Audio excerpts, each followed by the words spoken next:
peut-être demain voir comment se faire couvrir par l'ombre du Tout-Puissant.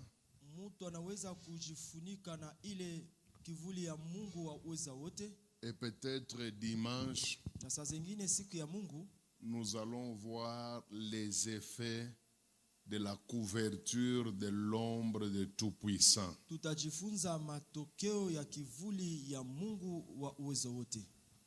Et malheureusement, on va s'arrêter là-bas. Il fallait voir aussi la deuxième raison pour laquelle l'ange avait dit l'ombre de Tout-Puissant te couvrira. Ilibidi tujifunze tena sababu ya pili nilifanya malaika amwambie Maria kama kivuli ya Mungu wa uwezo wote itakufunika. Pour la première fois nous avons dit c'est puisque Dieu avait jeté un regard sur sa honte. Na ya kwanza tulisema ni sababu Mungu alitia macho yake juu ya aibu yake. Mais c'est pas la seule raison. Na ile haikukuwa ndio sababu moja tu. Il y a beaucoup d'autres raisons. Na kuna kuwa na masababu zingine mingi. Mais nous allons nous limiter à ce que nous allons voir jusque dimanche. Chers frères et sœurs, nous vous avons dit que l'objectif ou le tout premier objectif pour lequel Dieu avait décidé de couvrir Marie de son ombre, tulisema sababu ya kwanza au shabaha ya kwanza ilifanya Mungu amfunike Maria na kivuli yake. C'est tout simplement puisque Dieu avait pensé à la honte qu'il y avait dans la vie de Marie. Ni sababu Mungu aliweza kuona hiyo haya ilikuwa ndani ya maisha ya Maria. Il y avait une grosse honte, c'est elle-même qui le dit, nous n'inventons rien. Na alikuwa na haya kubwa ndani ya maisha yake na mwenyewe ndio alisema na si hatuiseme kama si peke ndio tunaileta. La même chose a été aussi répétée par sa cousine Elisabeth. Hiyo neno tena binamu yake wa mwanamke Elisabeth akairudilia. Elle a reconnu que si Dieu l'avait visité de la même manière que Marie, akatambua ya kuwa kama Mungu alimtembelea sawa sawa na binamu yake wa mwanamke Maria. C'est puisque dans sa vie il y avait une certaine honte, il y avait l'opprobre dans sa vie. Ni sababu ndani ya maisha yake vile vile kulikuwa haya aibu moja ndani yake. Et nous vous avons dit que na tuliwaambia ya kuwa il n'y a pas quelque chose qui dérange la vie des gens comme la honte. Hakuna kitu kinaisumbua maisha ya mtu kushinda haya. La honte est capable de créer des suicides chez les humains. Haya inaweza kuletea wanadamu wajiue. La honte est capable de vous empêcher d'être ce que vous pouvez être, mais tout simplement puisque la honte pèse tellement sur tout ce qui vous concerne, vous êtes incapable de faire quoi que ce soit. Haya inaweza kufanya usikue tena yule mtu ulibidi ukue, sababu itakufanya ukue unakosa nguvu na uweza ya kuitika ile hali yako. Il y a des filles qui se sont mariées à certaines personnes auxquelles elles ne pouvaient même pas penser, tout simplement puisque habitées par une certaine honte, bon, elle accepte l'inacceptable. Na kuko wadada walienda kuolewa na batu wenye abangeliwaziaka kama banaweza kubaoa ni sababu tu ya haya, na ndiye sababu wakaitika kitu yenye habangelitikaka. Nous avons des hommes mariés dominés par la femme, écrasés dans tous les départements de la vie, plutôt dans tous les compartiments de la vie, tout simplement puisque il a une certaine honte qui pèse sur lui, qui a même détruit l'estime de soi, alors il est obligé de subir les affres de sa femme. Na kuko wanaume wanatawaliwa na babibi yao na wanagandamizwa nao sababu tu ndani mwao wanakuwa na haya fulani yenye inakamata maisha yao. Et c'est facile de voir quand la honte dérange quelqu'un. Na inakuwa kitu kepesi kuiona wakati haya inavaa maisha ya mtu. Lorsque un mari dit à sa femme, tu ne m'obéis pas puisque je suis de petite taille, vous ne voyez pas qu'il est malade. Wakati kwa mfano unakuta bwana anamwambia bibi yake unanizarau sababu niko wa mfupi, pale pale utajua kuko shida. Donc le fait qu'il soit de l'empêcher de jouer le rôle d'un mari vrai et véritable. Na hiyo hali inaweza kumkataza asifanye kazi yake au asikue kama mwanaume mwenye anastahili ndani ya ndoa yake. Alors j'ai répertorié selon moi Na nilifanya orodha kufuatana na mie 10 sortes de honte très dangereuses pour la société. aina 10 ya mahaya yenye inakuwa ya hatari ndani ya jamii. Et jusqu'à hier nous avons vu combien de sortes? Na paka jana tujifunza ngapi? Combien? 3. 3. OK. Sawa. Aujourd'hui, je voudrais vous donner soit 2 et on passe à autre chose. Na leo ndawapatia 2 au kufuatana na vile itakuwa kisha tunapita mkitu kingine. Nous avons vu hier l'opprobre de l'Égypte. Na jana tulijifunza juu ya aibu ya Misri. Et nous vous avons expliqué ce qu'il en est. Na tuliwafasiria kama ni kitu gani. Et pourquoi on l'appelle l'opprobre de l'Égypte. Na juu ya nini wanaita kuwa aibu ya Misri. Aujourd'hui, nous voulons voir une autre sorte de honte qui dérange beaucoup les enfants de Dieu. Na leo tunataka tujifunze aina nyingine ya haya yenye inasumbua sana watu wa Mungu. Et c'est pas seulement les enfants de Dieu, en général les humains. Hapana tu watu wa Mungu lakini kwa ujumla wanadamu wote. C'est une honte qui brise même tout espoir d'être heureux dans la vie. Inakuwa haya moya yenye inavunja kila tumaini ya kuwa mwenye heri ndani ya maisha. Quel est cet opprobre que nous voulons voir aujourd'hui? Na hiyo aibu ni gani yenye tunataka tujifunze leo? Nous trouvons ça dans Luc chapitre 8 versets 43 à 44. Na tunaikutana ndani ya Luka sura 8 mstari 44 mpaka 45. Qu'on nous lise s'il vous plaît. Luc 8 43 44. Tunaomba watusomee Luka 8:44. On peut aussi ajouter Luc 13 11. Tunaweza ongezea Luka 13 mstari wa 11. Mais qu'on commence d'abord avec Luc 8 43 44. Nous lisons au nom de Jésus. Or, il y avait une femme atteinte d'une perte de sang depuis 12 ans et qui avait dépensé tout son bien pour le médecin sans qu'aucun ait pu la guérir. Elle s'approcha par derrière et toucha les bords du vêtement de Jésus. Au même instant, la perte de sang s'arrêta. Amen. Amen. Amen. Amen. La 4e sorte d'opprobre ou de honte aina ya ine ya haya au ya aibu qui fait souffrir sérieusement les humains, inaitesa sana wanadamu. c'est ce que j'appelle la honte fardeau. Enye mina ita ni haya mzigo. Opprobre fardeau. Inakuwa aibu mzigo. C'est comme une sorte de joug qu'on porte et qu'on amène partout où on se retrouve. Inakuwa kama aina moja ya mzigo moja yenye unatembea nayo unaenda nayo popote.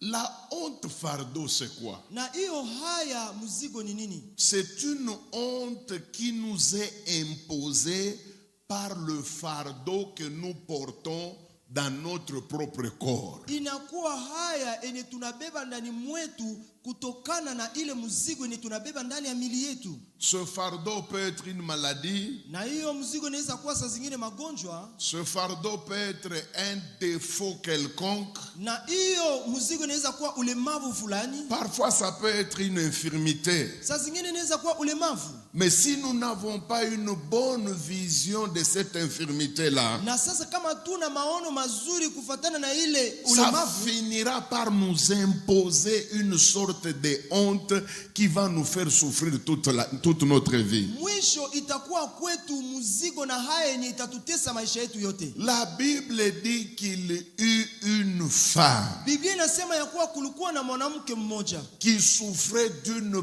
perte de sang. alikuwa kiteswa na magonjwa ya kuvuja damu. Mes amis, Wapendwa, Ce qui m'étonne, c'est que enye inanishangaza ni hii, on donne beaucoup de détails sur sa vie. wanaleta mafasirio zaidi kuhusu maisha yake. On nous annonce d'abord qu'elle avait un écoulement incessant du sang. Wanasema ya kuwa alikuwa navuja damu bila kukoma. Et on nous dit que ça faisait 12 ans que cela arrivait. Na wanasema alipitisha miaka 12 na hiyo hali. On nous montre aussi comment elle a souffert entre les mains des médecins. Na wanatuonyesha namna gani aliteseka katikati ya mikono ya waganga. Mais si on nous donne autant de détails parfois que nous pouvons considérer comme inutiles, Na samoyo wakatupatia hii mafasirio tunaiona kama haina maana. il fallait aussi qu'on nous donne le nom de la femme. Ilibidi batupatie na jina ya ule mwanamke.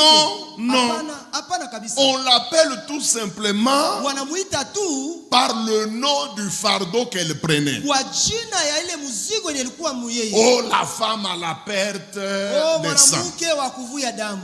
Mes amis, ce qui m'étonne, Wapendwa, ya kunishangaza ni c'est que dans la Bible, il y a certaines personnes, ni kusema ndani ya Biblia kuko watu fulani on peut facilement nous donner leur nom. banaweza kuwataya kwa majina yao. Mais c'est comme si on fait sciemment, on ne donne pas leur nom. Lakini inaonekana kama wanaifanya mkusudi Mais hawapane jina on yao. les appelle Lakini wanawaita par le fardeau qu'ils portaient. kwa jina la ile mzigo yenye wanabeba. Ce garçon que tout le monde appelle dans les églises d'aujourd'hui, fils prodigue, fils prodigue.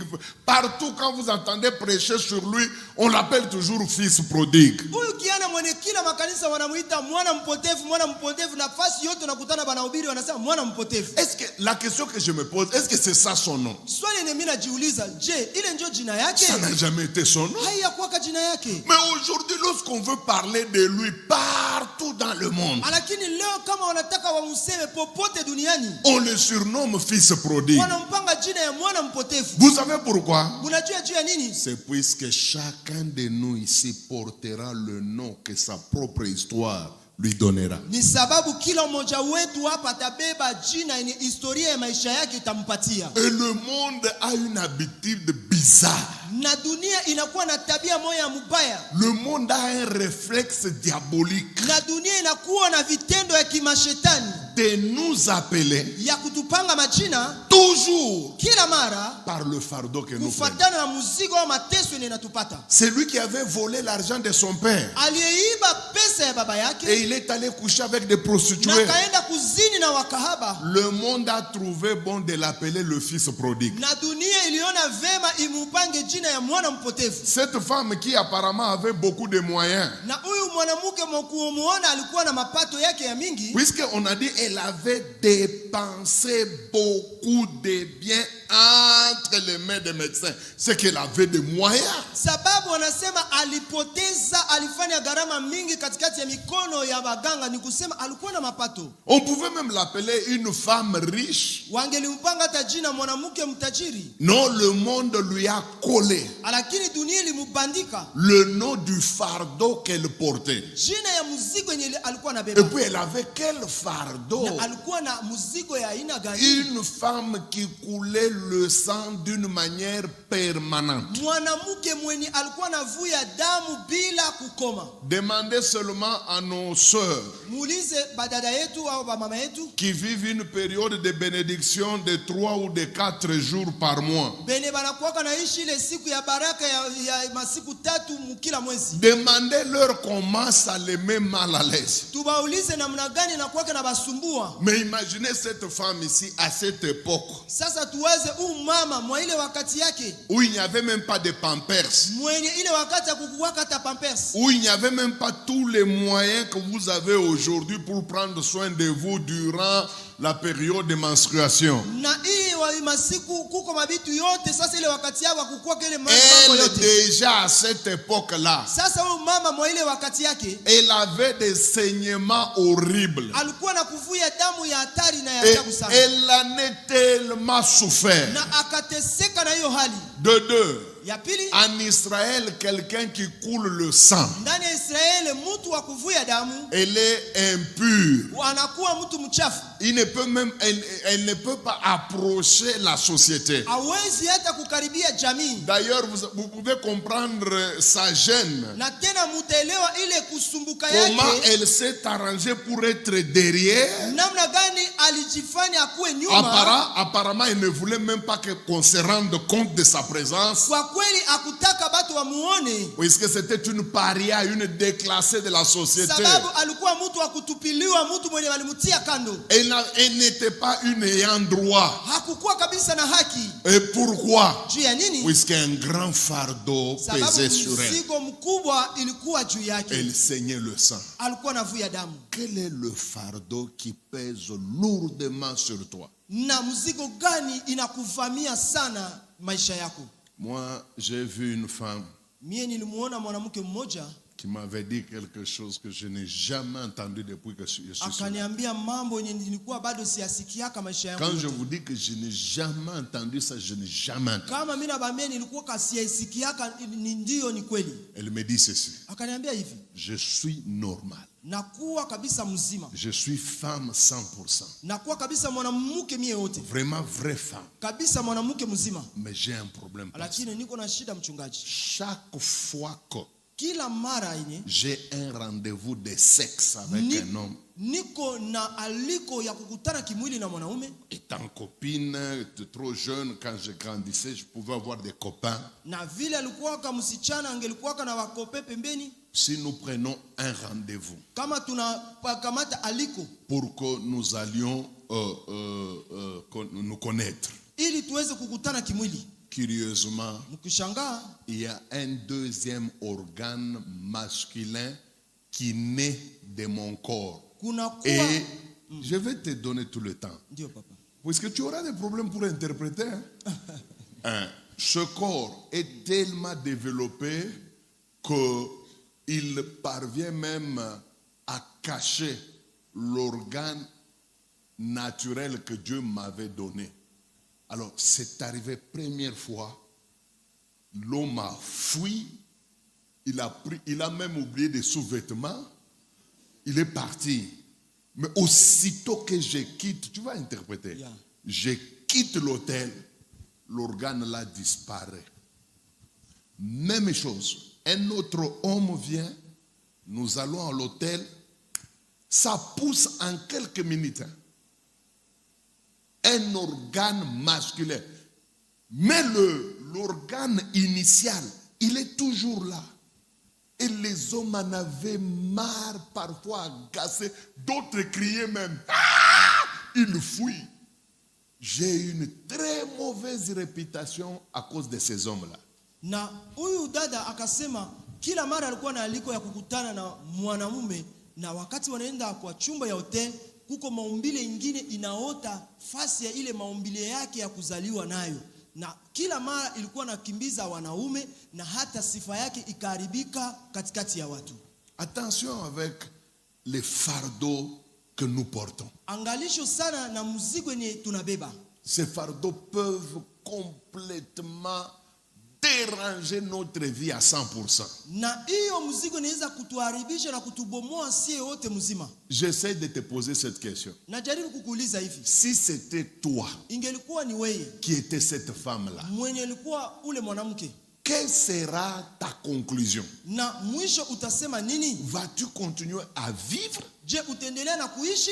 Bon, si tu vas continuer à vivre, Na kama utaendelea na kuishi, est-ce que tu te marieras? je, mwisho utaingia mundoa? Si il t'arrive d'être marié, Kama na kufikia uolewe, quel est le mari qui va commencer à accepter l'apparition subite d'un nouveau organe, mais masculin, sur un corps d'une femme naturelle? na mwanaume gani mwenye atakuwa anaitika mara moja maumbile ingine ya kinaume inatoka mwili ya mwanamke? Elle m'a dit 3 fois, elle a failli se suicider. Akaniambia mara 3 ya kuwa alitaka ajiue. Je lui ai dit, je me mets à ta place. Na nikamwambia mimi najitia fasi yako. Je te comprends. Mimi nakuelewa pale pale. C'est un lourd fardeau. inakuwa mzigo mzito sana. C'est difficile à expliquer. Ni vigumu sana uifasirie batu. Qui dans cette salle peut m'expliquer ce qui arrive à cette femme? Nani mwa hii chuma anaweza kutufasiria mambo yanayofikia ule mwanamke? Et pourquoi cet organe masculin Na juu ya nini ile maumbile ya kianaume n'apparaît que lorsqu'il y a un rendez-vous? inatokaka tu wakati iko na aliko? Faites attention. Fanya angalisho. Vous savez, dans l'œuvre de délivrance, Unajua mkazi ya ufungulifu, j'ai entendu des histoires et des histoires. nilishasikia mahabari na mahabari. Parfois, quand j'en parle, Samoya wakati mimi naisemaka, certaines personnes ne me croient pas. batu ba moya banitikake. C'est comme quand je vous avais parlé ici de là où nous sommes allés dans une conférence où le blanc a prêché. Nous étions 500 pasteurs, 500 dans la salle. Il nous a demandé, celui qui n'a jamais couché avec une autre femme en dehors de sa femme, qu'il vienne franchir la Bible. Et il n'y avait que 2 personnes qui sont passées. Un pasteur qui appelle l'un de mes fidèles et il dit, est-ce qu'il est histoire ni à quoi? Je lui ai dit, parce qu'un bon pasteur ne peut même pas douter d'une telle histoire. On a douté, ni pas kabashara. Parce qu'il est histoire, il n'a pas ouji. Et il est moucharat, c'est tout ce que je peux dire. Il est impudique seulement. Mais c'est une histoire très connue. Hein? Ni hadisi ninajulikana ni vya kweli. Ouais. Ni vya kweli. C'était à la salle Emmaüs de Lubumbashi. Ilikuwa mchumba Emmaus. Mes amis, et depuis que je suis né, Tangu nilizaliwaka, je n'avais jamais vécu un tel silence. si yaonaka kimya ya vile. Non, jamais. Hapana, si yaonaka kimya ya vile. La salle est devenue silencieuse. Chumba yote batu wakanyamaza wanakuwa kimya. Tous les grands bishops, tous les quadribishops, Bale babisho bote bakapunguka bakajiona bachini bani badogo. nous étions là devant, Tulikuwa pale tunekala mbele. on regardait Tuko naangalia sie bote. que le 3e se lève. Mtu wa tatu naye ashimame. Jusqu'aujourd'hui, Paka leo hii personne ne s'est levé. hakuna mwenye alishimamaka.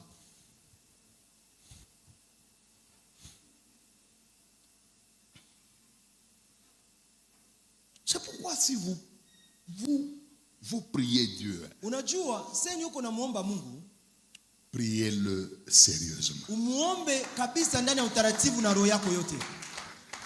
Soyez foncièrement chrétien. Kuwa kabisa Mkristo mwenye anajengwa, Mkristo wa kweli kweli. Quand on vous appelle là, homme de Dieu, soyez-le réellement. Kama banakuita mtu wa Mungu, ukue kabisa mtu wa Mungu wa kweli. Parce qu'il y a des choses qui peuvent remettre facilement en question votre état de serviteur de Dieu. Sababu kunakuwa bitu inaweza kufanya batu bashakie ile hali yako ya utumishi wa Mungu.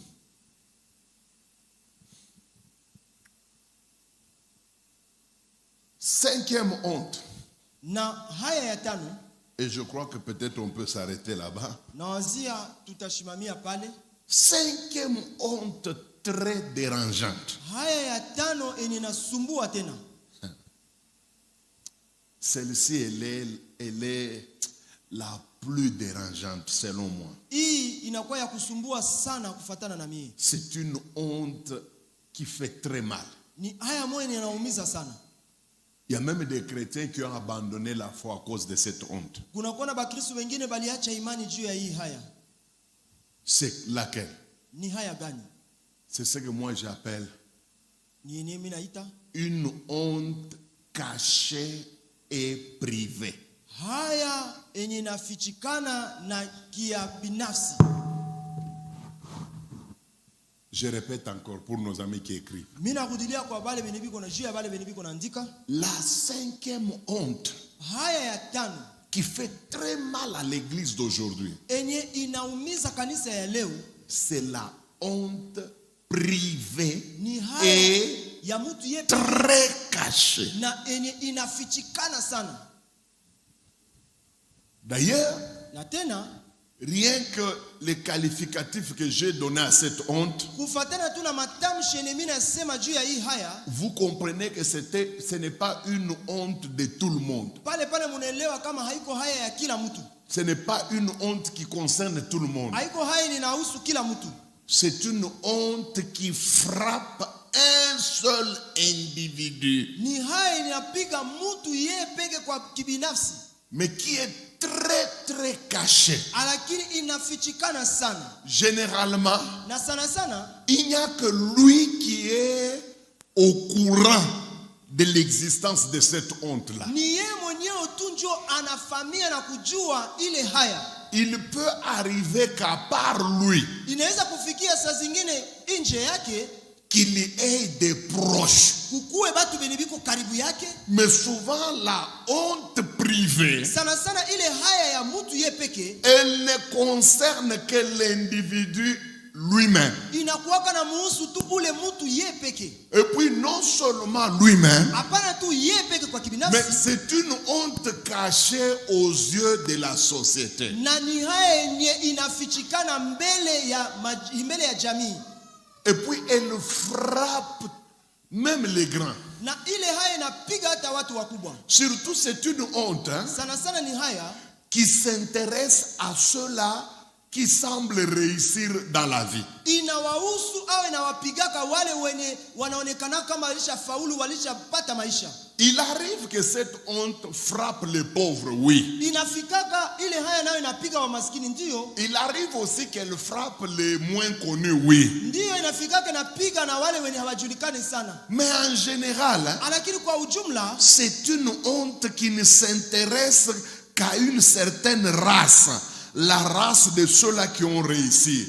La race de ceux-là qui brillent aux yeux de la société. La race de ceux-là qui manifestement n'ont aucun problème dans la société. Et c'est là que la honte choisit pour frapper fort. na hiyo haya inapiga sana watu wenye wanaonekana kama wanafaulu ndani ya maisha, wanaendelea ndani ya maisha, au vitu yote inakuwa mzuri. Ile haya ndio inawapiga sana. Et puis c'est une honte aussi qui s'occupe de ceux-là qui sont considérés comme des grandes étoiles, les grands de ce monde, les généraux, les professeurs d'université, les célébrités, Michael Jackson. C'est une honte qui s'occupe très bien de tous ces gens-là. Ni haya moya inawapiga sana wale wenye wanakuwa sawa manyota, wanajulikana, majemadari, wasanii, watu wale wakubwa wenye wanajulikana, wanaonekana sana mbele ya watu. Et je vais vous donner l'exemple d'un grand. Na nitawapatia mfano ya mmoja mtu mkubwa. À son époque, il était très grand. Kwa wakati yake alikuwa mtu mkubwa sana. Mais ça n'a pas empêché à Satan de lui coller cette honte-là. Lakini haikumzuia shetani asimubandike ile haya. 2 Rois, Wafalme wa pili, chapitre 5, sura yake ya 5, versets 1 à 3. mstari wa kwanza mpaka wa 3. Qu'on nous lise. Watusomee. Naaman, chef de l'armée du roi de Syrie, Écoutez les choses que ce monsieur avait dans sa vie. Musikie mambo yenye huyu bwana alikuwa nayo ndani ya maisha yake. Recommence. Naaman, chef de l'armée du roi de Syrie. Premièrement, numéro 1 de l'armée de Syrie. Ya kwanza, yeye ndio muongozi ya jeshi ya Wasuria. 2. Il jouissait de la faveur de son Il maître. jouissait de la faveur de son maître. Personne dans le pays n'avait ce privilège-là. Na alikuwa na kibali ya mfalme wake, hakuna mwingine mwenye alikuwa na kibali ya vile. 3. Et d'une grande considération. Et il était très considéré dans toute la Syrie. Alikuwa na heshima sana katikati ya Suria yote. Et puis, non seulement il était très considéré, Hapana tu alikuwa na heshima sana. mais à son époque, il était le numéro 2 du pays. Après le roi, c'est lui. Mwakati yake alikuwa mtu wa pili ndani ya ufalme, kisha mfalme alikuwa ndio Ça yeye. ne s'arrête pas là. Écoutez, c'était un grand conquérant, un grand général. Sikia alikuwa jemadari mkuu. Écoutez ce qu'il a fait dans sa vie. Car c'était par lui que l'Éternel C'était par lui, par sa main que l'Éternel faisait quoi? avait délivré les Syriens. Les Syriens, plusieurs fois, ont eu des problèmes et c'est ce monsieur qui les résolvait avec sa bravoure du général qu'il était. C'était Mais pas un cet petit homme, méchant. Maintenant, écoutez comment l'histoire se termine. sikia vile hadithi inamalizika. mais cet homme, Mais, Lakini donc, tous ceux-là qui ont des hontes privées et cachées, ils auront toujours un mais dans leur vie. bale bote belebiko na ile mahaya yabo peke ni nafichikana batakuwa na alakini moya kila mara ndani ya maisha yao. Elle peut être belle. Anaweza kuwa murembo sana. Elle peut être intelligente. Anaweza kuwa akili sana. Elle peut être fondée des pouvoirs d'une banque. Anaweza kuwa kabisa iko na pesa nyingi. Elle peut être jolie. Anaweza kuwa murembo sana. Mais ça se terminera toujours par mais. Mwisho atamalizika na alakini. Le mais là Ile alakini cache toujours une réalité terrible dans sa vie. inaficha hali moya mbovu ndani ya maisha Et yake. c'est ce qui peut même la rendre faible, quoique ayant tout ce que je viens de vous dire ici. Na hiyo inaweza kumfanya kuwa mdhaifu ingawaje hii yote natoka kutaya hapa. Aman avait un mais. Quel est le mais en question? Mais cet homme fort et vaillant, vaillant. était lépreux. qui pouvait imaginer Nani que... angeliwaza Ah, vya hivi? vous voyez le jour de défilé par exemple. Unaona siku ya Hein? maandamano, Quand vous voyez Naaman venir avec sa jeep ou prenons le langage de l'époque avec son char, na unaona Naaman anakuja na gari yake ya askari ya vita, dans sa tenue de général là, anavaa ile nguo yake ya bajemadari bien endimanché, na kabisa ananyooka mzuri tiré à 4 épingles, kabisa, anavaa mzuri avec des gardes-corps ça et là. na anakuwa na escort huko na huko, Vous voyez comment il arrive na munaona vile kona kuya et comment la garnison est rangée pour lui rendre des honneurs. na namna gani askari wanajipanga ili wampatie heshima. Si vous êtes dans la foule, Kama uko ndani ya makutano ya watu, vous vous dites ah ben ndio tulikuwa kubapeleka. et tu diras que nous sommes venus accompagner ces Surtout quand il gens-ci. arrive, Na sana sana wakati anafika, il y a le commandant de la garnison qui se tient debout. kuna kwa ile mongozi ya ile kikosi anashimama Il mbele, lui dit, anaanza mwambia Général Naaman, jemadari Naaman, la garnison présidentielle kikosi ya raisi est rangée pour vous rendre des honneurs et vous accueillir. inapangwa ili kupatia heshima na kukupokea À l'occasion de notre défilé national. juu ya hii sikukuu ya maandamano ya taifa. Ici, capitaine, je vous invite à passer en revue. Hapa ni kapitani fulani na kuomba upite Et quand la usalimie fanfare commence à jouer, na wakati baragumu inaanza kulia, là, Naaman commence à passer les troupes en revue. pale Naaman Non, anaanza non. kusalimia askari. Vous qui êtes là dans les rangs, même dans la tribune, vous vous dites, nous ne sommes rien. Pale uone kala kule Voilà, voilà watu l'homme. yote wanasema, ona mtu si Mais atuko babure. cet homme cachait une réalité terrible. Lakini huyu mtu alificha hali moya mbovu muyeye. Tous ces habits généraux là, Ile manguo yake ya kijemadari yote, toute sa tenue de gala là, ile nguo yake ile ya elle heshima cachait une réalité terrible. ilikuwa na ficha hali moya C'est que mbovu.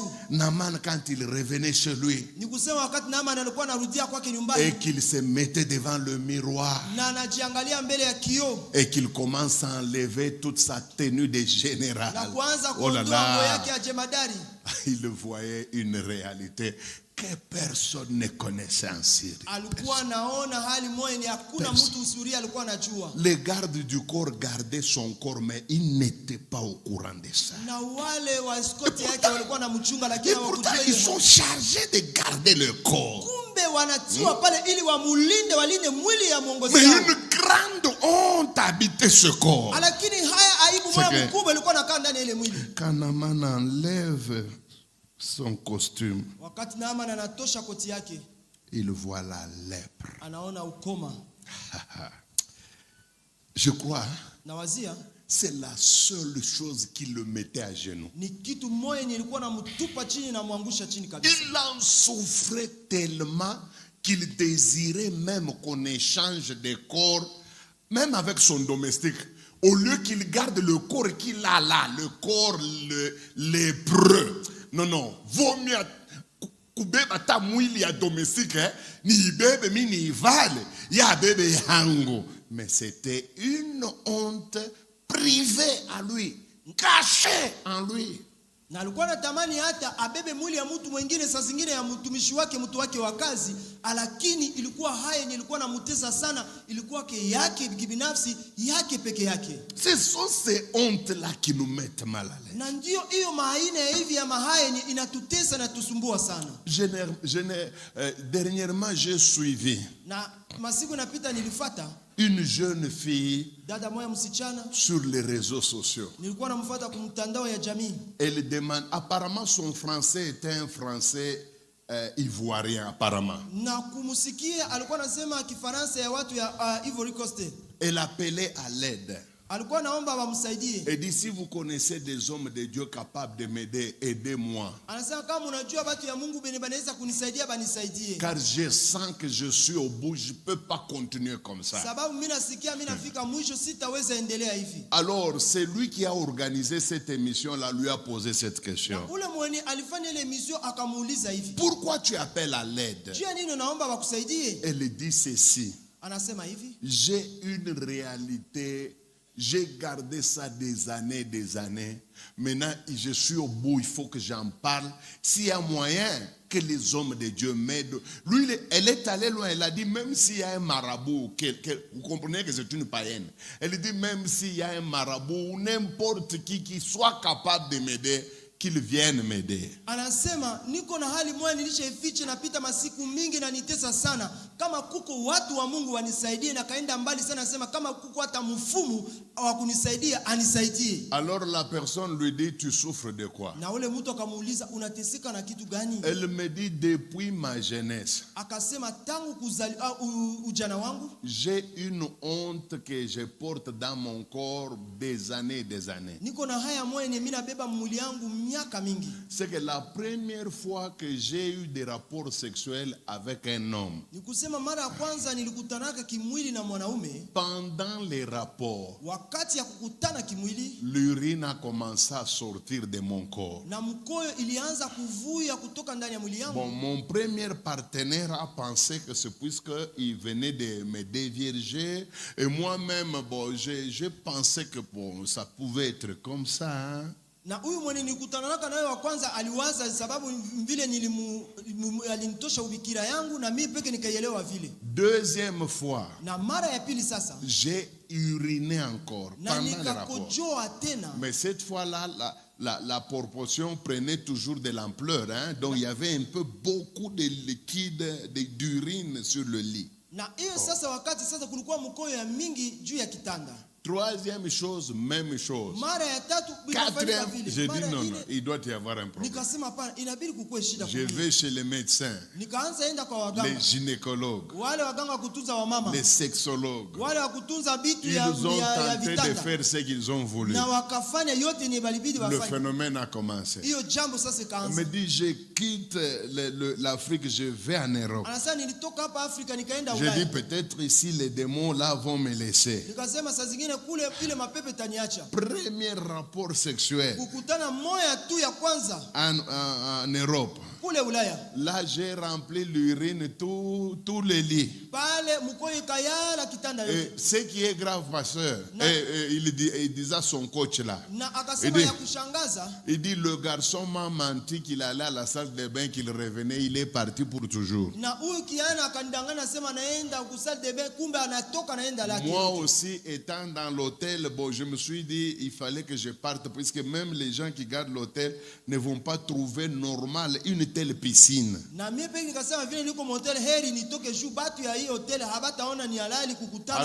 j'ai suivi ce qu'on appelle coach, quelqu'un qui donne des pensées positives. Il a dit, pensez positivement, ne pensez pas des mauvaises choses. Je me suis dit, bon, ça va, je vais même me marier. J'ai accepté des fiançailles. La femme, le garçon a payé sa dot avec l'enseignement du coach qui m'a dit, il faut penser négativement. Je me suis dit, ça n'arrivera pas, ça n'arrivera pas. Je suis allé même dans le lit du garçon en me répétant, ça n'arrivera pas.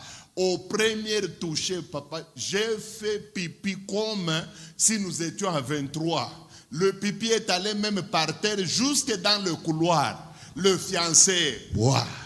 Na akasema inabidi niolewe kufatana na ile shauri yule kocha alimpatia, akaolewa na kaingia. Sasa ile siku ya kukutana na sasa kimwili yeye na ule mchumba yake au ule bwana yake, akakojoa na paka mkoe kayala mchumba yote nekatoka paka nje. Combien de garçons sont ici, quand vous le regardez, il a de la barbe, il parle bien français, et quand il commence à parler français, tout gomme à l'écoute, mais la nuit, il mouille le lit comme vous n'avez pas idée. Na viana ngapi hapa kama unabaona ni barembo banavaa mzuri, banaongea Kifaransa mzuri na mnabatapa, lakini busiku wanakojoa, wanakolea kabisa vitanda yao. Mais vous savez, les hommes qui font pipi, on les épargne, on n'en parle pas trop. Mais ils sont nombreux. J'ai vu des pasteurs qui mouillent les lits. C'est pourquoi vous allez voir la plupart des pasteurs qui mouillent les lits. La femme, comprenant que ça le gêne, la femme prend le dessus, il domine l'homme. C'est pourquoi l'homme ne dit rien. C'est la femme qui décide. Weka oi kumaubiri, weka. Ula lini tokana dimanche aliubiri bya kuniuma usikamwekake tena. Aksanti mama. Pourquoi mikoyo iku na mwangaisha? Mesabile ni mwanaume babibi bamingi banapendaka akule makuta ajibe basi koyo laka lwako. Me bale banangaikaka ni bakianamuke. Bakianamuke njo kama kwa kukojola batamu subiri kiloko hapa na pale, toka mwanamke kani huyu, mwanamke kuna kojoa hivi, toka. Unaona sasa ya banaume inafuchamaka me inabateswaka vikali, ninakwambia. Savez, munajua amuna na idea ile mahaya. Vous n'avez pas l'idée de telle honte. Bibi yangu yewe, mon épouse elle est là. Tukunabo mu ancienne communauté mule turukuyaka. On était avec elle dans notre ancienne communauté. Mu veillée. Dans la veillée. Yabatumishi shakulala. Dans la veillée des serviteurs de Dieu, on se couchait, on dormait. Et il y avait un homme de Dieu qui avait honte et que nous on ne savait pas. On s'est dit qu'on se repose, on a trop prié. Tunasema tupumzike juu tuliomba mingi. Bwana anaanza kojo. Et le monsieur est dormi et puis il commençait à faire pipi. Mikoe naenda ti na kubadada kule. Et les urines a traversé jusqu'à aller là où se trouvaient les sœurs. Je vous dis, c'était un scandale. Kabisa ilikuwa bia haya sana. Et le matin tunamwikalisha. Na asubuhi tukamwikalisha. Akatuambia hivi, nangaika na kilianza depuis niko kukasai hiki kitu. Il nous a dit que ça me fait souffrir depuis que j'étais enfant jusqu'à maintenant. Et c'est le jour où lui-même, je ne dis pas que mtu tanakola comme lozi msinisikie mbaya. Je parle du cas de ce monsieur. Lui, il nous a dit que yake natokea ni kubulozi banemupa kukasai. Et lui, il a dit que cette histoire-là est venue de la sorcellerie qu'on lui a fait manger là au Kasai. Et il dit que quand il pollue comme ça, un endroit avec ses urines, il est capable maintenant d'envoûter toute l'église et toutes les personnes qui ont été dans la sphère, dans le rayon de l'urine.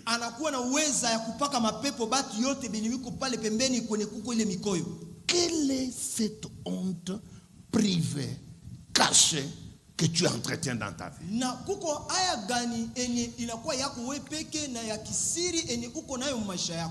Cette honte-là, si elle ne tombe pas, elle te fera très mal. Les hontes cachées et privées ont plusieurs origines. Plusieurs origines. Souvent, ce sont des hontes causées par quelque chose. Souvent. La première cause qui engendre la honte privée et cachée,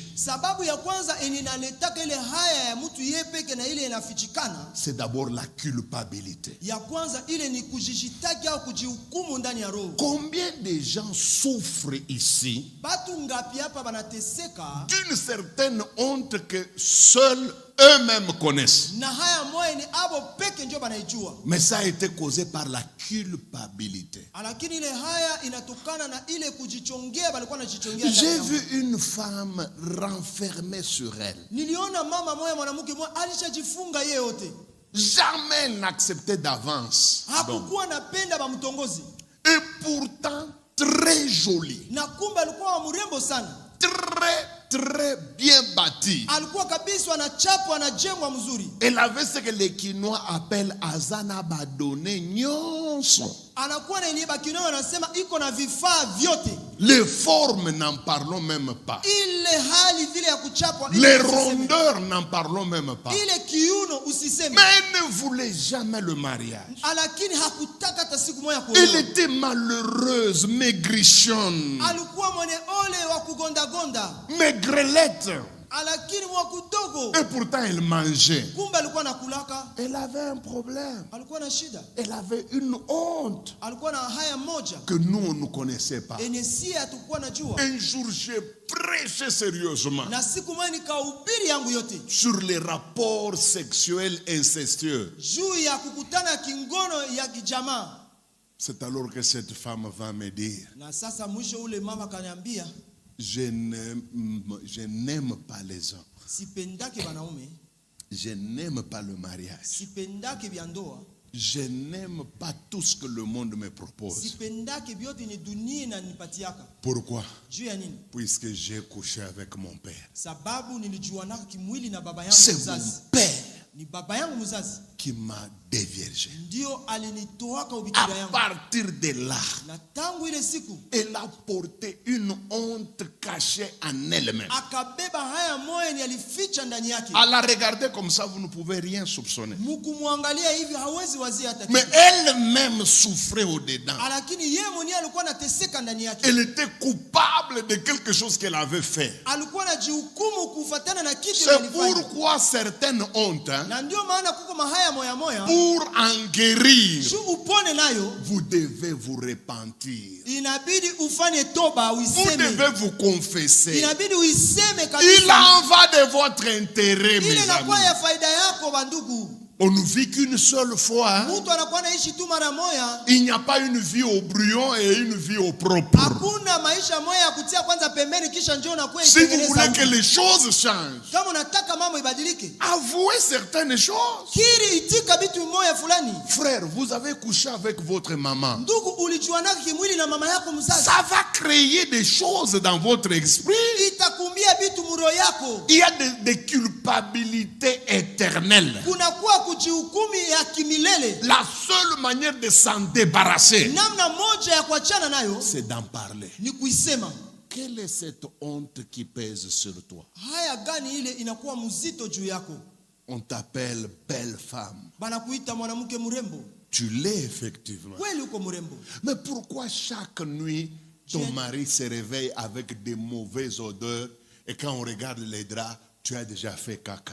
Najua nini Ya kila pole. siku mulamuka na maarufu mbaya, kama unalamuka asubuhi ulifanya choo kubwa mkitanda. La première fois, tu vas te justifier. La Mara ya kwanza deuxième, unaweza oui. kujitetea, mara ya Mais la pili. troisième, Mara ya tatu ça sera connu que c'est ça. itajulikana kama njoo ile. Il faut que tu en parles. Inabidi uiseme. Combien de gens ont des liquides qui leur coulent Batu ngapi biko na mai moyo na bavu yaka? d'origine mystérieuse? Mambo yenye hawajui inakuwa kama kimapepo moya hivi. Vous êtes obligé de changer 4, 5, 6, 7 sous-vêtements.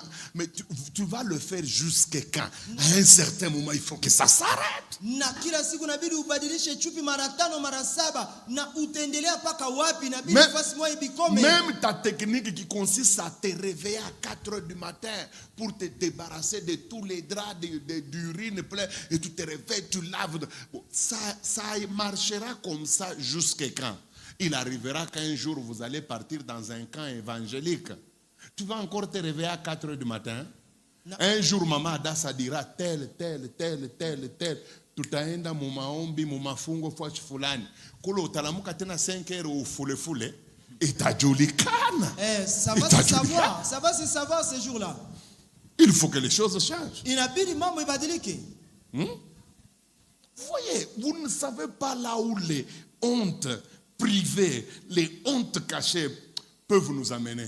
On m'a parlé d'un homme de Dieu, un homme de Dieu riche. Wananiambia juu ya mtu wa moyo Mungu mtajiri sana. Je crois que cette histoire est vraie puisqu'on m'en a parlé. Na wazia hii hadithi ni kweli sababu alinipasha hayo. Mais cet homme de Dieu, très riche, lakini huyu mtu wa Mungu tajiri sana très connu dans la ville, na anajulikana sana na watu, souffrait d'une petite honte alikuwa anateseka na haya moya kidogo hivi cachée. yenye alificha. Il était impuissant. Alikuwa hana nguvu ya kinaume mkitanda. Dieu lui a donné tout. Mungu alimpatia yote, Honneur, heshima, grâce, alipatia neema, l'argent. pesa. Il avait la plus grande église de sa ville. Alikuwa na kanisa kubwa ya mji yake. Mais Lakini cet homme puissant, huyu mtu wa Mungu wa nguvu impuissant. alikuwa hana nguvu ya kitanda ya Maintenant, mwanaume. regardez là où la honte privée et cachée peut nous amener. Muone wapi ndio ile haya ya kibinafsi na ya kisiri inaweza Au kutufikisha. lieu de se confier à d'autres hommes de Dieu, Pahali aende aongee na batumishi ya Mungu wengine, lui, il a opté pour une méthode qui va vous étonner. na ye alikamata mbinu yenye itabashangaza. Comme il avait plusieurs travailleurs, Na vile alikuwa na batumishi ba mingi, il a commencé à proposer à un domestique d'assurer son intérim auprès de maman. na akaanza omba mtu moya wa kazi yake wa mwanaume aanze fanya kazi yake ya kitanda ya ukianaume na bibi yake.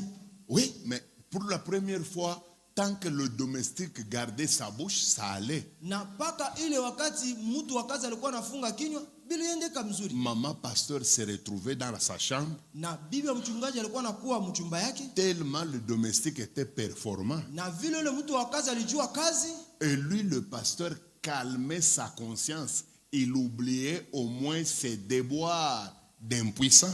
na ule sasa mchungaji alikuwa anajivumilia au ananyamazisha dhamiri yake na anasahau kazi yake Mais au ile écoutez hali ce qui yake. est arrivé. Na sikia sasa bilimfikia. Quand le domestique a commencé à parler, Wakati sasa ule mtu wa kazi alianza kubisema, c'est arrivé dans les oreilles de l'homme de Dieu. ikafika sasa kumasikio ya ule mtu wa Mais Mungu. pour étouffer la honte, Juu ya kunyamazisha ile haya, kuzimisha ile pour haya, étouffer le bruit, juu ya kunyamazisha ile fuyo, il a empoisonné le domestique. akampatia sumu ule mtu wa kazi. Et comme il n'y a pas un sans deux, il n'y a pas deux sans un, il n'y a pas deux sans trois, Vila kuku wake moya bila mbili, mbili bila il moya, engage mbili bila tatu, quelqu'un d'autre. na akaenda kamata na mwingine. Celui-là aussi, après le grand travail qu'il a fait, Na ule mwingine kisha kazi kubwa alifanya, il a commencé à parler. naye akaanza peleleza, akaanza ongea. L'homme de Dieu a empoisonné. Mtu wa Mungu akampatia tena Tout sumu. ça, Ile yote il le fait pourquoi? iko nafanya juu ya nini? Pour étouffer une honte Juu privée. ya kuzimisha haya Frère, mwenye yuko muyeye. Vous n'avez aucune idée Bandugu, amuna kabisa wazo de ce que les hontes privées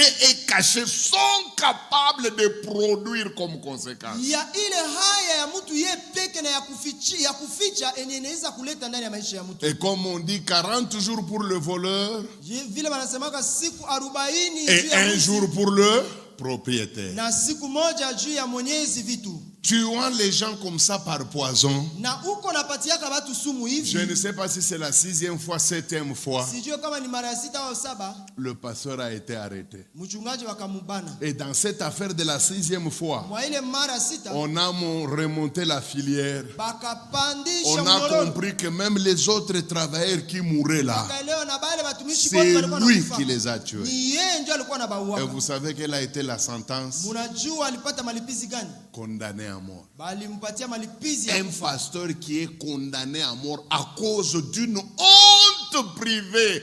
Une honte privée que Jésus peut résoudre.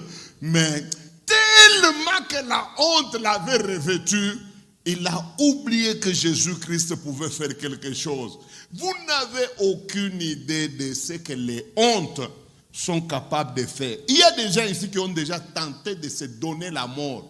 Et s'ils sont vivants, c'est puisque la dose utilisée n'était pas suffisante. Frères, brisons les hontes. Na bandugu, tuvunje ile haya ya mtu ye peke na ile ya kuficha, sababu atujue ile mambo inaweza kutuletea ndani ya maisha. La deuxième chose qui peut causer la honte privée, Na kitu ya pili enye ile haya ya mtu ye peke inaweza kumuletea, ce sont les différentes maladies que nous portons dans nos corps. inakuwa magonjwa mbalimbali yenye tunabeba ndani ya mili yetu.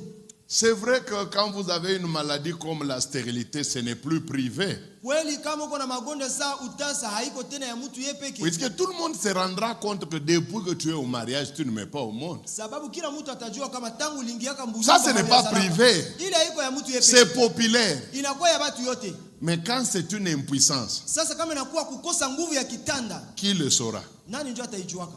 L'impuissance, c'est seulement celui qui va avec toi qui comprendra que monsieur est malade. Ni ule tu mwenye mtatembea naye kimwili ndio atajua kama huyu mtu ni mgonjwa. Si par exemple tu as des phénomènes bizarres dans le corps, Kwa mfano kama uko na mabitu moja hivi haiko ya halali ndani ya mwili yako, tu as des écoulements, unakuwa na kuvuyaka mamai au madamu, naya tabiyo. qui le saura? Et ça te concerne toi-même.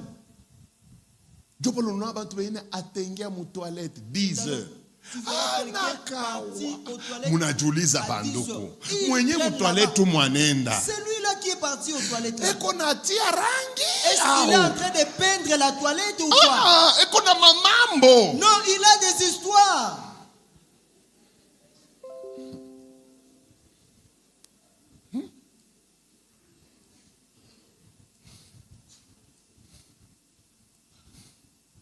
Quelle est la maladie qui te ronge? Magonjwa gani niko na kukula? Que personne ne connaît. Eni hakuna mtu mwenye anajua. Au yonaka mtu kunamwambia twende kwa hospitali hapa. N'as-tu jamais vu quelqu'un dire alors l'hôpital dit non non non. Chérie, hapana tu Mungu atasaidia. Non atasaidia. chérie, non non, Dieu va m'aider. Chérie wetu. Je twende. Kona ya l'hôpital non? Hapana tu. Il dit non non non, Dieu va Mungu m'aider. mwenyewe atasaidia. Dieu va m'aider. Atasaidia. Dieu va aider. Na utamuona katashiku ule Mungu mwenyewe atasaidia yeye. Umuone ashimame kumbele ya Mungu ase Bwana uniguse unitu. Bwana mwenyewe atasaidia. Surtout impuissance inanga bana unaya bana mke banasema kama mambo hapo facilement. Mwanaume kama unafia kumweka mal à l'aise. Si tu veux le mettre mal à l'aise, mwanaume kwetu na ile problème ya impuissance. Que l'homme bana kuyaka babumbafu. Là il devient tellement hata mkukosana na bibi utasikia bibi angalia niseme la femme va dire que je parle. Marie ni kusema wewe abacheka yake kuna wewe. Est-ce qu'on peut pas blaguer? Ndio mkicho yabo banayonaka saa unakuwa nul. Parce que dans leur tête ils te voient tu deviens nul. Alors que ndio malari moya. Et pourtant c'est une maladie. Si jitape. Non, je ne me vante pas. Ndio malari moya inatokaka bila tami kuimposer batu mikono. Ni Mungu atanyambia tu tia mkono yolo na fukuze impuissance. Unasikia kesho batu hata 15 kubiro. Papa wetu Yesu akubariki sana. Mwingine ndio aseme hajana maombi yako mimi na récupérer moteur. Moi j'ai récupéré ma moteur.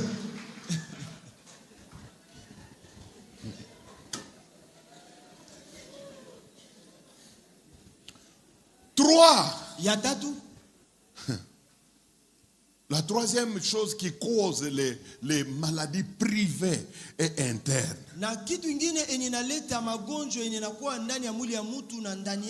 Ce sont des phénomènes surnaturels et mystérieux.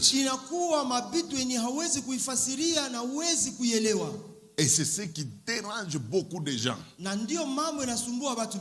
Une honte causée par un phénomène mystérieux et surnaturel. Une femme m'a dit qu'elle a perdu le mariage. Comment? Elle s'est mariée 7 fois. Et 7 fois, elle est chassée. Tout a commencé comment? La veille de son mariage, sa maman l'appelle. Elle lui apporte une poudre.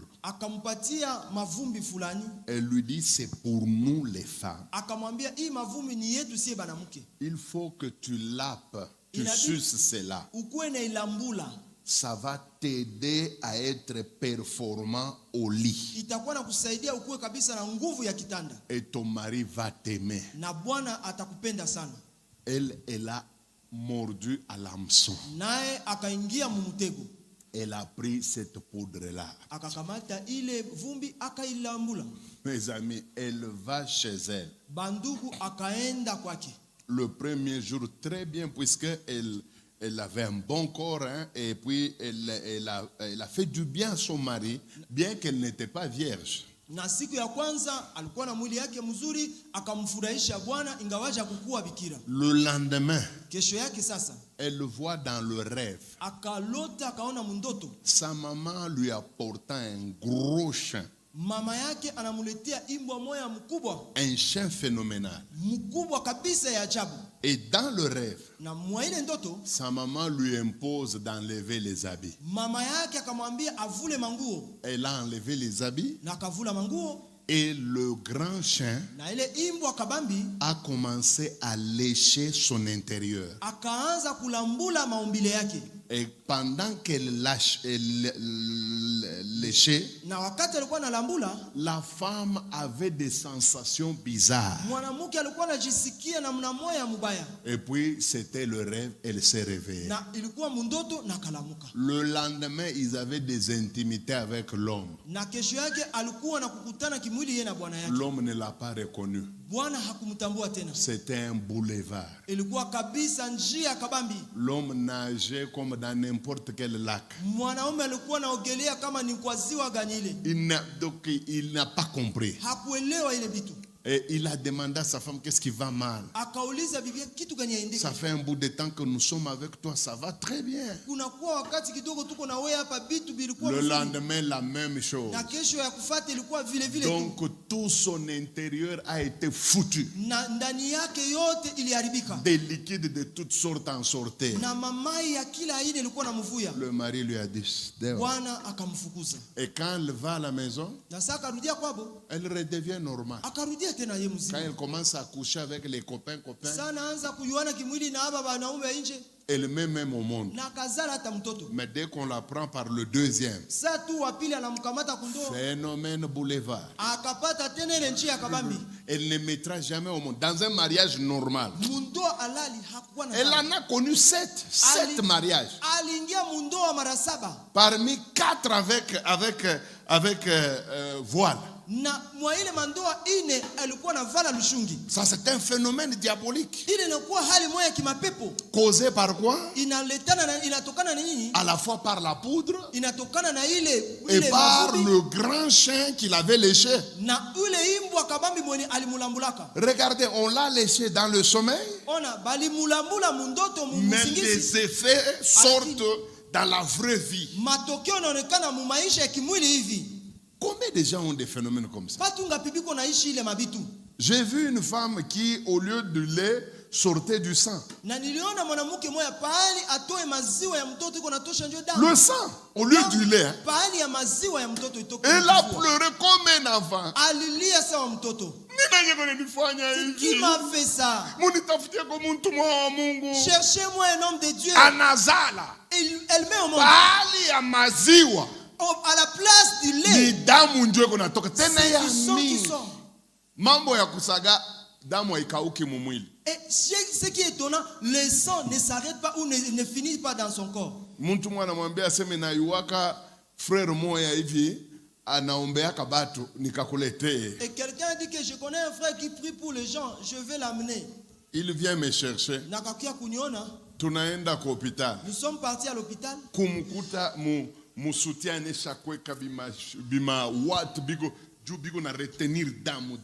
Nous avons trouvé sur sa poitrine. Comment tu vas expliquer ça? Pour un peu arrêter l'écoulement du Et sang. surtout, pourquoi quand j'impose les mains, je dis uwezo yangiza toka damu inasimama. Et lorsque je lui ai imposé la main, je dis que la puissance des ténèbres sort et le sang s'est arrêté. Donc il y a un problème. Ndio kusema kuko shida. Je respecte l'heure. Naheshimia wakati. C'est comme ça que je ne peux pas ajouter les autres choses. Na Mais ndio maana sitaweza ongezea vingine. je vous demande d'être là demain. Lakini mimi nawaomba kesho mkuu hapa. Si vous connaissez quelqu'un Kama unajua kuko mtu qui souffre de choses comme ça, mwenye anateseka na vitu kama na hii, dites-lui mumwambie allons d'abord dans notre église. ukie twende kwanza mkanisa yetu. Peut-être Samoya le Saint-Esprit Roho Mtakatifu va te guérir. atakuponya. Demain, je veux vous voir ici, Kesho nataka nibaone hapa. nombreux vers 16 heures. Munakuya ba mingi Pour que- masaa 10. Si vous êtes là, Kama munakuya mbele même à 16h15, hata masaa 10 na dakika 15 que je prenne la parole. nianze mahubiri. Je veux vous expliquer Ndabafasiria d'abord comment détruire les hontes. kwanza namna gani kuharibu ile autres. haya. Il y a moyen. Kuko namna. Et je ne prêche pas, je m'excuse, hein, je ne prêche pas un évangile calmant.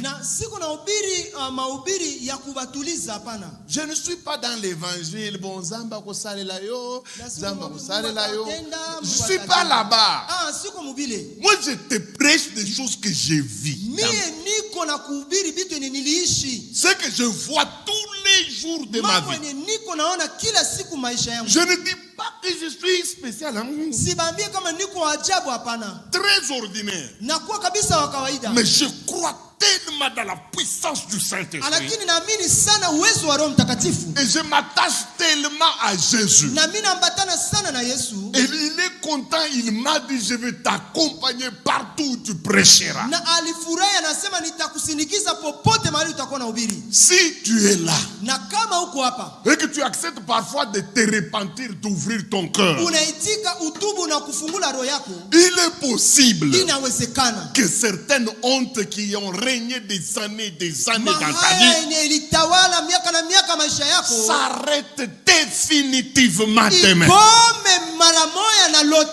kesho. S'arrête totalement. Ikome mzima yake yote. Je ne te parle pas de l'histoire. Sikuambie mahadisi. Je ne te parle pas de bobards. Sikuambie mambo ya ovyo ovyo. Je te parle de Jésus de Nazareth. Nakwambia habari za Yesu wa Nazareti. Dieu vivant et Mungu réel. aliye hai wa kweli. Capable de prendre une stérile de 12 ans, Waweza kukamata mtasa wa miaka de lui 12 donner un enfant. na kumpatia mtoto. Capable de prendre un garçon Wa kukamata qui mwanaume a 55 ans wa miaka 15 na et qui est impuissant, na hana nguvu ya de kitanda le guérir nettement. na kumponya mzima. Capable d'enlever des phénomènes Waweza kutosha mabitu sales, ya buchafu honteux, ya haya que nous vivons dans nos corps. ene tunaishi ndani ya mili yetu. À qui est-ce que nous pouvons pas en parler? Na nani ndio tunaweza À mwambia qui hiyo est-ce que mambo? nous pouvons nous confier? Tunaweza Si kujitegemea nous nani? parlons aux hommes, Kama tunaambia ils watu vont se moquer de nous. batatucheka. Si nous nous confions en eux, Kama ils tunabategemea prendront ça pour de la chanson. bataikamate na kuwa mwimbo. Seul Jésus a dit, Peke yake Yesu alisema, venez à moi, kujeni kwangu vous tous qui êtes chargés, nyote fatigués, mnaelemewa na je mnachoka, vous donnerai du repos. nitawapatia mapumziko. Jésus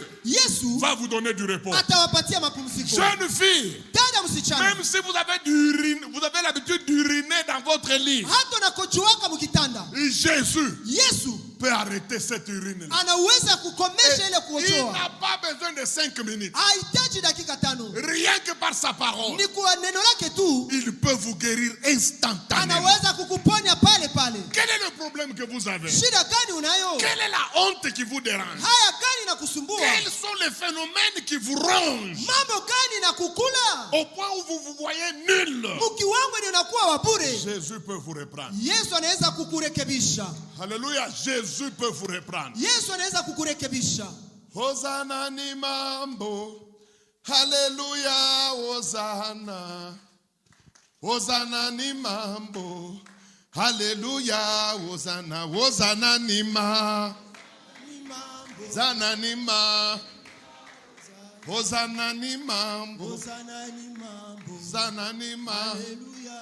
Hosana. Chantons. Hosanna ni mambo. Alléluia. Hosanna. Hosanna ni mambo. Alléluia. Hosanna. Hosanna ni mambo. Alléluia. Hosanna. Hosanna ni mambo. Alléluia. Hosanna. Hosanna ni ma. Hosanna ni ma. Hosanna ni mambo. Hosanna ni ma. Allez, Hosanna ni mambo. Hosana ni mambo. Alléluia. Hosanna. Hosanna ni mambo. Hosanna ni mambo. Hosanna ni mambo. Hallelujah, Hosanna. Hosanna ni mambo. Hosanna ni mambo. Hosanna ni mambo. Hallelujah, Hosanna. Hosanna ni mambo. Hosanna ni mambo. Hosanna ni mambo. Hallelujah, Hosanna. Nanga wabanga. Hosanna ni mambo. Nanga wabanga. Hallelujah, Hosanna. Hosanna ni mambo. Hosanna ni mambo. Hosanna ni mambo. Hallelujah, Hosanna. Hosanna ni mambo. Hallelujah, Hosanna. Hosanna ni mambo. Hallelujah, Hosanna. Hosanna ni mambo. Hallelujah, Hosanna. Hosanna ni mambo. Hallelujah, Hosanna ni mambo. Hosanna ni mambo. Hosanna ni mambo. Hallelujah, Hosanna. Hosanna ni mambo. Hosanna ni mambo. Hosanna ni mambo. Hallelujah, Hosanna. Hosanna ni mambo. Hosanna ni mambo. Hallelujah, Hosanna. Hosanna ni mambo. Hosanna ni mambo. Hosanna ni mambo. Hallelujah, Hosanna. Alenganga wabanganga. Si wewe Masia. Nganga wabanganga. Si wewe Masia. Nganga wabanganga. Si wewe Masia. Nganga wabanganga. Si wewe Masia. Hosanna ni mambo. Hosanna ni mambo. Hosanna ni mambo. Hallelujah, Hosanna. Hosanna ni mambo. Hosanna ni mambo. Hallelujah, Hosanna. Hosanna ni mambo. Hosanna ni mambo. Hallelujah, Hosanna. Hosanna ni mambo. Hosanna ni mambo. Hallelujah, Hosanna. Hosanna ni mambo. Hosanna ni mambo. Hallelujah, Hosanna. Hosanna ni mambo. Hosanna ni mambo. Hosanna ni mambo. Hallelujah, Hosanna. Alenganga wabanganga. Nganga wabanganga. Hosanna ni mambo. Hosanna ni mambo. Hosanna ni mambo. Hallelujah, Hosanna. Hosanna ni mambo. Hosanna ni mambo. Hallelujah, Hosanna. Hosanna ni mambo. Hosanna ni mambo. Hosanna ni mambo. Hallelujah, Hosanna. Hosanna ni mambo. Hosanna ni mambo. Hosanna ni mambo. Hallelujah, Hosanna. Hosanna ni mambo. Hosanna ni mambo. Hosanna ni mambo. Hallelujah, Hosanna. Hosanna ni mambo. Hosanna ni mambo. Hallelujah, Hosanna. Hosanna ni mambo. Hosanna ni mambo. Hosanna ni mambo. Hallelujah, Hosanna. Alenganga wabanganga. Hosanna ni mambo. Hallelujah, Hosanna. Hallelujah, Hosanna. Hosanna ni mambo. Hosanna ni mambo. Hallelujah, Hosanna. Hosanna ni mambo. Hosanna ni mambo.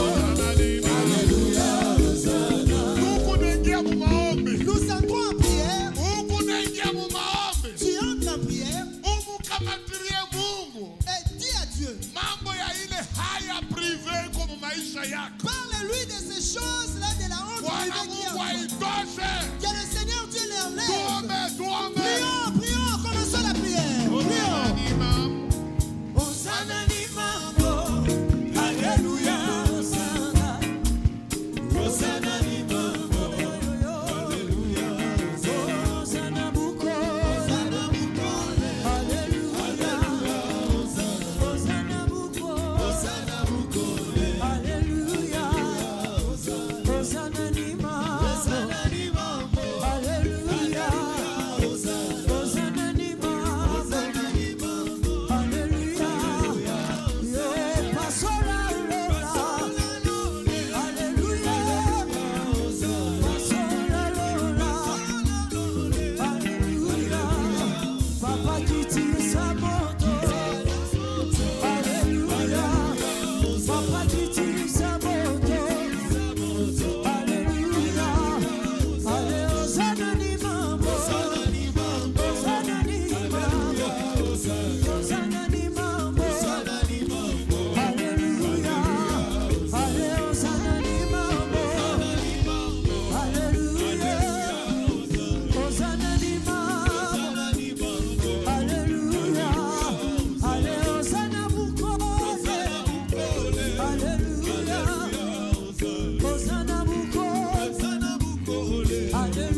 Écoutez, Sikia, une honte privée et cachée n'est pas connue de tout le monde. pote haya ya mtu yeye peke na inafichikana haikwaki ya watu yote. La seule personne qui connaît, c'est celui qui en souffre. Ni ule mwenye anateseka na ile kitu. Si tu as une honte que toi-même tu connais Kama uko na haya moyo ni wewe peke tu ndio unajua. et qui te fait souffrir sérieusement, Na inakutesa kabisa. ça peut être une maladie, Inaweza kuwa saa zingine magonjwa, un fardeau, inaweza kuwa mzigo, une culpabilité inaweza kuwa kujihukumu au ou un kujishitaki phénomène mystérieux qui t'arrive. au vitu moya kimapepo yenye inakufikiaka. Tu veux que Dieu te débarrasse de cette honte-là. Unataka Mungu akufungue, akuachanishe na ile kitu. Passe devant, puisque personne ne saura pourquoi tu es passé. Pita hapa mbele juu hakuna mwenye atajua ile haya na atajua vitu Même gani moi-même, inakuleta. je ne saurais pas pourquoi tu es passé. Hata na mimi peke sitajua vitu vinakuleta. La seule personne qui connaît, c'est Dieu. Mtu mmoja anaijua tu ni yeye peke Mungu. Alors viens ici devant. Kuya hapa mbele ndugu. Jésus va t'aider. Yesu atakusaidia.